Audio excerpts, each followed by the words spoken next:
Okay, welcome back to the class of electrical machine. Uh, Last lecture we have discussed some starting methods of induction motor. Uh, we have done some numericals, some problems on the starting methods, like star delta starting, auto transformer starting. So today we will discuss the speed control of three-phase induction motor. So first we should know the dependency of speed. Which speed depends on which parameters. So, so we all know the formula of speed, that is nr, speed of rotor. Nr is equal to ns 1 minus s. So we can vary ns with frequency or with the change in number of pole or with slip.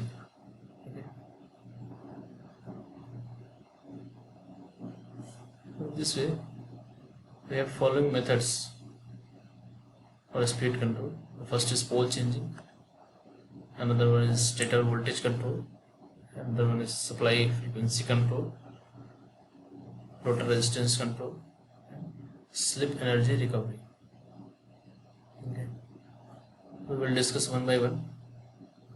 The first is pole changing method. So here we can change the number of pole. We have so many methods, 2-3 methods by which we can change the number of poles. So there is many ways. So first we can change the number of pole by multiple stator winding. Okay. In this method, the stator is provided with two separate winding, which are wound on two different pole numbers. So one winding is energized at a time. So suppose that motor has two windings or 6 or 4 poles. For 50 Hz, supply synchronous speed will be 1000 and 1500 rpm. And if the full load slip is 5%, then the rotor speed is 950 and 1425 rpm. So this method is less efficient and more costly. Therefore use only when the absolutely necessary. इसमें आपको अलग अलग दो तरह की winding करनी है, अलग अलग नंबर ऑफ पोल्स फॉर्म करेगा, तो ये ऑब्वियसली हमारा कॉस्टली होगा, तो जनरली हम इसको यूज नहीं करेंगे. एक होता है मेथड ऑफ कोसिक्वेंट पोल्स. इसमें कनेक्शंस का डिफरेंस जैसे है कि डायग्राम हम देखेंगे. इसमें हमने दो ग्रुप में बांटा है. एक ए बी, ये सीरीज में कनेक्टेड है. ए बी एक ग्रुप है, एक सी डी. ठीक है, A B and C D. तो जिस डायरेक्शन में करंट फ्लो हो रही है उस हिसाब से साउथ नॉर्थ अल्टरनेट पोल बन रहा है. तो ये हमारे 4 पोल मशीन है. अब इसमें अगर हम करंट की डायरेक्शन इस ए बी ग्रुप में सपोज चेंज कर दें, इस ए बी ग्रुप में, तो ये दोनों जो साउथ है आपको देख रहे हैं, ये दोनों भी आपके नॉर्थ हो जाएंगे. और अल्टरनेट साउथ जो है वो इंटरपोल बीच में जो है यहाँ पे, ये नॉर्थ है, ये साउथ, फिर इधर भी साउथ और इधर. तो इस तरह से तो ये जो इंड्यूस होंगे वो कॉन्सिक्वेंट पोल बोलेंगे. तो इस तरह से क्या हो जाएंगे, आपके जो पोल है वो नंबर ऑफ पोल 8 हो जाएंगे. तो अभी ऐसा कनेक्शन है, ऐसा डायरेक्शन है करंट की, तो अभी 4 पोल है. बट अगर हम ए बी की डायरेक्शन अपोजिट कर दें तो सारे नॉर्थ हो जाएंगे. तो इन बिटवीन जो पोल बनेंगे कॉन्सिक्वेंट पोल, वो साउथ बन जाएंगे अल्टरनेट, और टोटल नंबर ऑफ पोल हमारे हो जाएंगे 8. इस तरह से अगर हम डायरेक्शन चेंज कर दें इस तरह से, तो ये सारे नॉर्थ हो गए. तो बीच में जो इनके बीच में इंड्यूस्ड होंगे साउथ, टोटल नंबर ऑफ पोल 8 हो जाएंगे. इसमें क्या है, आप दो ही स्पीड वेरी कर सकते हैं. अगर आप डिजाइन कर रहे हैं 4 पोल, तो एक 8 पोल आपको मिल सकता है. तो 1:2 काइंड ऑफ स्पीड आप जो है वेरी कर सकते हैं. इस तरह से मल्टीपल मेथड्स हैं. और पल्स क्या बोलते हैं, मॉड्यूलेशन वाला मेथड है. इसमें सब में हमको 1:2 तक की ये स्पीड मिल सकती है पोल चेंजिंग के लिए. बस ये जो पोल एम्पलीट्यूड मॉड्यूलेशन है, यहाँ पे हमें अदर देन 2:1 स्पीड मिल सकती है। बाकी जो दोनों मेथड्स पहले उनमें एक 2:1 में ही हमको स्पीड मिलेगा। ठीक है। इसके अलावा जो मेन मेथड्स हैं जिनको हम फॉलो करते हैं की बात करेंगे थोड़ा डिटेल में। पहला हमारा है stator voltage control induction motor. तो यहाँ हम कुछ एक साइकिल कन्वर्टर से या एसी वोल्टेज कंट्रोलर से KVS एक रिड्यूस्ड वोल्टेज अप्लाई कर रहे हैं स्टेटर पे, और उस हिसाब से हमारा तो वोल्टेज से स्पीड कैसे वेरी कर रही है, वोल्टेज के करस्पॉन्डिंग स्पीड कैसे वेरी कर रही है। तो आपने ये देखा होगा प्लॉट, फिर से एक बार दिखा, हम स्पीड टॉर्क कैरेक्टरिस्टिक बनाते थे। तो जब आप वोल्टेज कम करते हैं आप, तो आपका ये वाला नीचे वाला प्लॉट बन रहा है। ठीक है। तो वोल्टेज कम करने से क्या हुआ, ये सपोज आपका लोड टॉर्क है, ये बन रहा है। ठीक है। और वोल्टेज अगर आप कम कर रहे हैं तो आप शिफ्ट हो रहे हैं इधर। देखा जाए तो लोड टॉर्क पहले यहाँ कट कर रहे थे, और वोल्टेज कम किया तो ये वाला प्लॉट मिल रहा, तो ये लोड टॉर्क को यहाँ कट कर रहा है, और वोल्टेज कम किया तो यहाँ पे, तो आप किधर शिफ्ट हो रहे हैं, स्लिप आपकी बढ़ रही है। ठीक है। स्लिप 0 से 1 की तरफ शिफ्ट हो रहे हैं आप, इसका मतलब स्पीड आपकी घट रही है, तो स्पीड वेरी हो रही है। मिला के अगर हम वोल्टेज रिड्यूस करते हैं तो आपकी स्पीड भी वेरी हो रही है। ये तो ठीक है। अब अगर हमें यहाँ पे चूज करना हो कि अगर हम ये मेथड यूज कर रहे हैं स्टेटर वोल्टेज कंट्रोल, तो कौन सा जो लोड होगा, किस टाइप का लोड हमारे लिए सुटेबल होगा। तो टाइप ऑफ लोड, जैसे अगर मैं कहूँ कि ये अगर हमारे पास है, मान लो मैकेनिकल लोड जो है, जो लोड टॉर्क की बात कर रहे हैं, तो इस तरह का है कि TL इक्वल टू कॉन्स्टेंट है। एक लोड टॉर्क ऐसा है कि TL proportional to speed square, एक है TL प्रोपोर्शनल टू स्पीड, एक है TL प्रोपोर्शनल टू 1/स्पीड। तो कौन सा हमारे AC ड्राइव के लिए कौन सा लोड, इस मेथड को अगर हम स्टेटर वोल्टेज कंट्रोल यूज कर रहे हैं तो बेस्ट रहेगा। ठीक है। उसको समझेंगे। सपोज पहला मेथड अगर हमने चेक करना है, सपोज कि लोड टॉर्क हमारा कांस्टेंट है, तो इस केस में क्या होगा। तो अगर आपका लोड टॉर्क कांस्टेंट है, ठीक है, आपने क्या किया, आपने वोल्टेज रिड्यूस किया, स्टेटर वोल्टेज कंट्रोल यूज कर रहे हैं, वोल्टेज आपने रिड्यूस किया। जैसे ही आप वोल्टेज रिड्यूस करेंगे, आपने टॉर्क देखा था कि जो डेवलप टॉर्क है वो हमारा वोल्टेज के कहीं ना कहीं स्क्वायर के प्रोपोर्शनल है। तो आप वोल्टेज रिड्यूस करेंगे तो आपका डेवलप टॉर्क भी रिड्यूस होगा। स्टेडी स्टेट में क्या होता है, स्टेडी स्टेट कंडीशन में आपका डेवलप टॉर्क जो है वो लोड टॉर्क के बराबर होता है। लेकिन जैसे ही आप वोल्टेज रिड्यूस करेंगे तो आपका डेवलप टॉर्क रिड्यूस होगा, और जैसे ही आपका डेवलप टॉर्क रिड्यूस होगा, तो डेवलप टॉर्क के रिड्यूस होने का मतलब क्या हुआ, लोड टॉर्क ज्यादा हो जाएगा, स्पीड कम होगी। ठीक है। अब लोड टॉर्क तो कांस्टेंट है, ठीक है, वो उतना ही है, लेकिन डेवलप टॉर्क आपका कम हो रहा है। ठीक है। तो क्या होगा, स्पीड कम होगी, और वो लोड टॉर्क को फीड करने के लिए, डेवलप टॉर्क जो कम हो गया, स्टेडी स्टेट पहुंचाने के लिए, डेवलप टॉर्क को लोड टॉर्क के बराबर करने के लिए वो आर्मेचर से एक्स्ट्रा करंट ड्रॉ करेगा, रोटर वाला आर्मेचर से एक्स्ट्रा करंट ड्रॉ करेगा। तो ये हमारे लिए डिजायरेबल नहीं है कि एडिशनल करंट हमको ड्रॉ करना पड़ेगा हमको स्टेडी स्टेट जाने के लिए, लोड टॉर्क को फीड करने के लिए। ठीक है। तो इस तरह का लोड हमारे लिए डिजायरेबल नहीं है।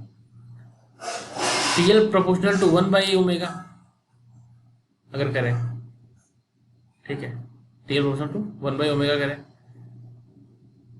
तो क्या होगा, अब आपने वोल्टेज कम किया, T आपका TD जो है वो डेवलप टॉर्क डिक्रीज हुआ, और डेवलप टॉर्क डिक्रीज हुआ तो स्पीड भी डिक्रीज होगा, आपका स्पीड भी डिक्रीज होगा। लेकिन यहाँ पे क्या है कि लोड टॉर्क प्रोपोर्शनल है 1/स्पीड के, तो स्पीड डिक्रीज होगा तो लोड टॉर्क और बढ़ेगा। तो एक तरफ आपका डेवलप टॉर्क घट रहा है और उसी समय लोड टॉर्क और बढ़ रहा है, तो डिफरेंस ज्यादा होता जा रहा है, तो हमारा और ये डेवलप टॉर्क लोड टॉर्क से कम होता जाएगा, तो हमें और सप्लाई से करंट को ड्रॉ करेगा। तो ये तो बिल्कुल भी फिजिबल नहीं है इस तरह का लोड हमारे लिए। ठीक है।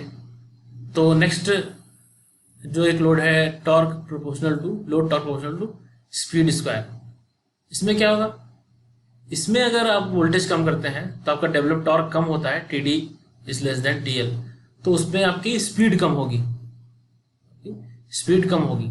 ठीक है। लेकिन स्पीड जो है वो प्रोपोर्शनल है आपके जो टॉर्क लोड टॉर्क है वो स्पीड के स्क्वायर के प्रोपोर्शनल है। तो जैसे ही स्पीड कम होगी वैसे ही आपका लोड टॉर्क भी कम हो जाएगा। तो डेवलप टॉर्क कम हुआ था वोल्टेज कम करने से, लेकिन उसकी वजह से स्पीड कम हुआ, तो स्पीड कम होने से लोड टॉर्क भी कम हो जाएगा। तो आपको स्टेडी स्टेट कंडीशन आ जाएगी बिना एक्स्ट्रा करंट सप्लाई से ड्रॉ किए हुए। ठीक है, तो ये लोड हमारे लिए सुटेबल होगा अगर हम ये स्टेटर वोल्टेज कंट्रोल यूज कर रहे हैं। ठीक है, बात समझनी है आपको कि क्या हो रहा है कि जैसे हम वोल्टेज कम करेंगे हमारा टी डी जो है वो डिक्रीज होगा, जो डेवलप टॉर्क होता है आपका वो डिक्रीज होगा। ठीक है, टी डी डिक्रीज होने का मतलब कि लोड टॉर्क से कम हो गया ये, तो स्पीड हमारी कम होगी। लेकिन चूंकि लोड टॉर्क जो है स्पीड स्क्वायर के प्रोपोर्शनल था, तो लोड टॉर्क भी साथ साथ कम हो जाएगा। तो स्टेडी स्टेट कंडीशन आने के लिए हमें एक्स्ट्रा करंट ड्रॉ नहीं करना पड़ेगा सप्लाई से, वो आ जाएगी। ठीक है, तो ये बेस्ट हमारे लिए ये रहेगा T L proportional to omega square. ठीक है, नेक्स्ट अगर हम मेथड्स की बात करते हैं, ये वही चीज़ थ्योरी में एक्सप्लेन किया हुआ है, आपको मैं सेंड कर दूंगा, इसको पढ़ लेंगे ताकि आगे फ्यूचर में भी आप रिकॉल कर सकें। ठीक है, डिसएडवांटेज क्या होंगे इसके कि at low speed the efficiency reduces and power factor also low. So we must derate the machine because the harmonic losses in the induction motor may cause the excessive heat। तो थोड़ा सा speed कम होगी तो ये सारी दिक्कतें इसमें हैं। ओके, अगला हमारा है स्टेटर फ्रीक्वेंसी कंट्रोल। तो फ्रीक्वेंसी अगर हम कंट्रोल करते हैं तो आप, चूंकि हम चाहते हैं क्या है कि फ्लक्स जो है वो हमारा कांस्टेंट रहे, जो एरिया में फ्लक्स है वो कांस्टेंट रहे, तो फ्लक्स प्रोपोर्शनल होता है वी बाई एफ के। तो अगर सिर्फ फ्रीक्वेंसी आप वेरी करेंगे तो फ्लक्स चेंज होगा।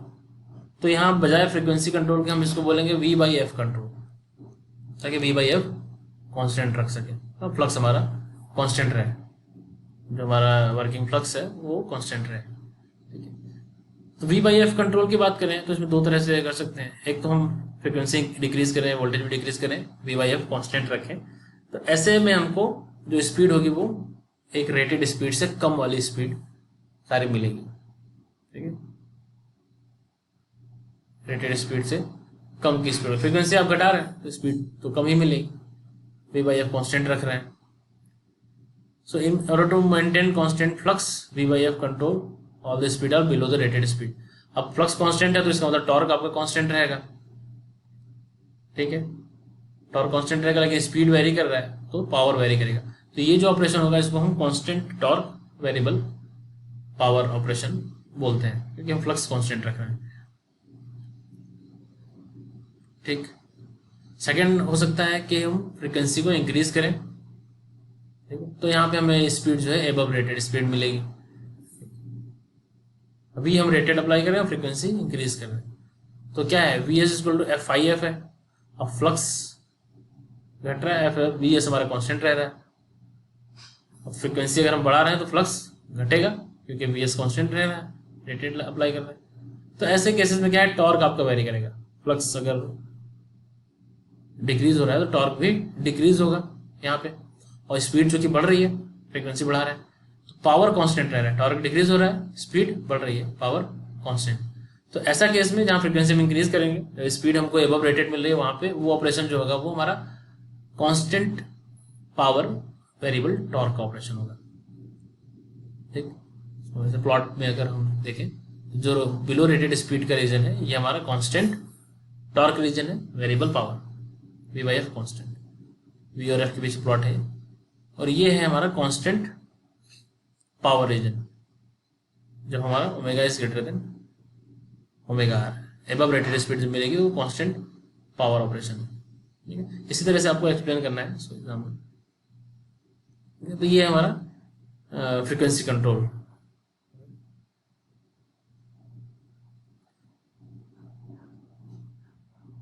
तो इसमें हम we can use the square wave, V S I, P W M, C S I भी यूज कर सकते हैं।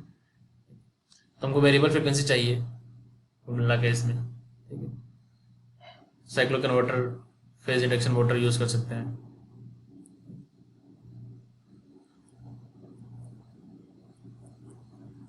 अब हमारा है rotor resistance control. Rotor resistance control rotor resistance के बारे में हमने पहले भी पढ़ा हुआ है।